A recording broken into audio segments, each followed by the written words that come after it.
Back when nobody knew his name, teenage Jimmy wasn't just chasing luck, he was calling his shot. In June 2015, Jimmy was still a teenager in high school, studying for history tests. His YouTube channel had less than 3,000 subscribers, and his content was basically just Call of Duty gameplay.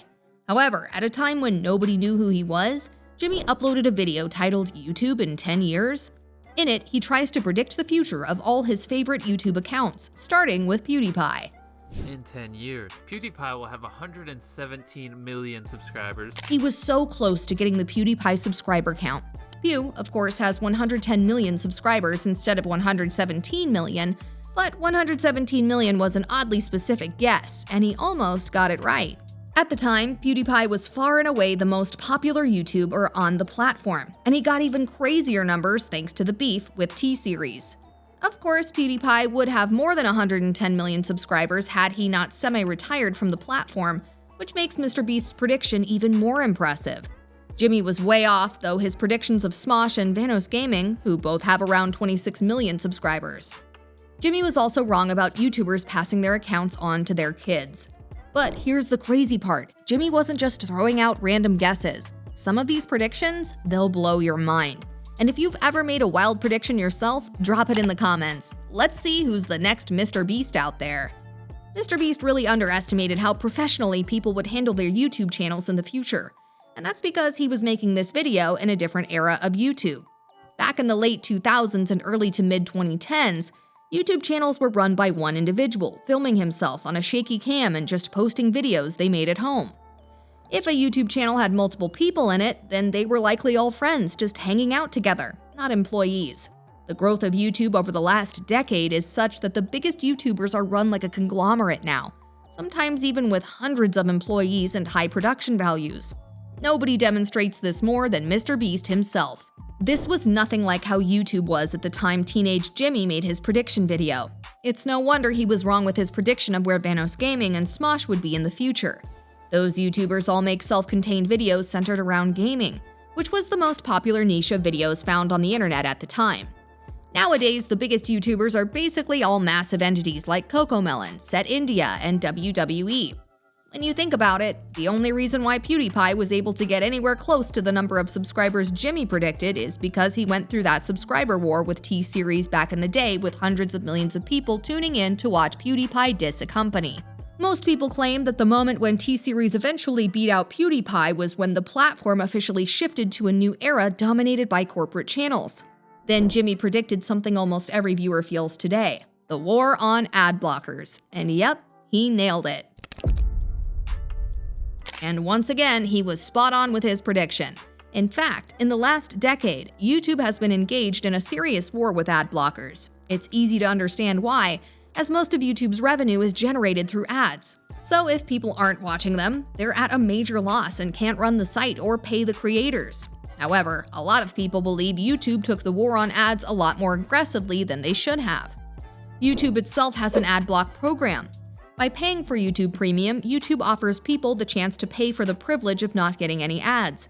As a result of this, YouTube then decided that for the free users, instead of maybe 1 or 2 ads in a video, viewers should get anywhere between 6 and 12 ads. So for the people who refuse to pay premium but also don't want 12 ads in a row, yeah, they just keep fighting with ad blockers. And as YouTube gets stricter with its ad block detection, the ad blockers get more complex in order to beat detection, leading to a vicious cycle, and it's only getting worse. So MrBeast definitely called it that YouTube would crack down on ads. He had no idea how relentless that crackdown would be. Nobody could have either. And this next prediction? It wasn't about a single YouTuber. It was about the death of television itself. YouTube has taken over from TV in many senses. That process was already in effect when Jimmy made this video. The rise of streaming services was already doing damage to cable TV, whilst YouTube and its creators are only getting bigger and bigger. Some parents even raise their kids solely on CoComelon videos and cartoons on YouTube. Not only that, but the YouTube ecosystem is so large now that several YouTubers even managed to transition into mainstream media because of their popularity. MrBeast himself got an Amazon partnership to make his own TV show, Beast Games. Nobody could have imagined that YouTubers would be able to do this a decade ago. But MrBeast also predicted the reason why YouTube would be more popular than TV is convenience. because ads on YouTube and other streaming platforms are more easily accessible to the viewers. Quick pause, we're halfway through, and it's wild how many of these came true. But the biggest prediction Jimmy ever made? It's coming up. Stick with me. But whilst that's all true, Jimmy made his most wrong prediction when he said Google Plus would be insanely popular. Not every prophecy hits. And when it came to Google Plus, Jimmy whiffed hard. Let's be real, nobody used that thing except to log into YouTube. Google Plus was a social network site Google made to rival Facebook's popularity at the time. They invested over $500 million in it, and it was a complete dud. Google Plus shut down in April 2019, so this was a miss for MrBeast's Oracle powers. But finally, MrBeast made his biggest and most accurate prediction in this video. Important to remember that Jimmy had less than 3,000 subscribers when he made this video. He might have been delusional when he said that, but as it turns out, nothing could stop MrBeast from becoming the biggest YouTuber of all time, now sitting with over 400 million subscribers, with the CEO of YouTube handing him the play button in person. But this wasn't the only time capsule video MrBeast made. He made ones in the past for 6 months and 5 years. In the video scheduled to upload 6 months later, he only had 8,000 subscribers and didn't believe he would be doing YouTube a decade later. At the time, MrBeast's content was entirely made up of gameplay from Call of Duty and Minecraft. He made hundreds of videos before he even got 10,000 subscribers, and it was something that bothered him back in the day. He would frequently talk about PewDiePie's subs and how he wants that for himself. MrBeast did everything in his power back then to get as popular as the big gaming YouTubers on the platform. He made tons of clickbait videos with a title like "I hate PewDiePie" so he could try to scoop up some of his fans. It's the kind of video you expect a kid to make, and so he made it. He used to upload a video every day and talk about just whatever he thought people would be interested in. Jimmy definitely put a lot of pressure on himself to succeed. But by far the most popular of these time capsule videos was the one set for 5 years. He filmed it in October 2015 and it came out in October 2020. This time, MrBeast got his prediction entirely wrong.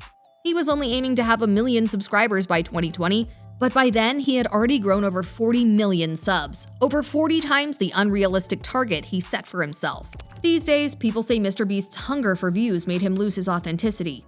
Maybe, but here's the truth. Precisely why MrBeast is still alive and getting bigger today is because he has shown the ability to adapt his content to the current audience. The era of a single YouTuber sitting in front of a webcam and talking about games is still alive today.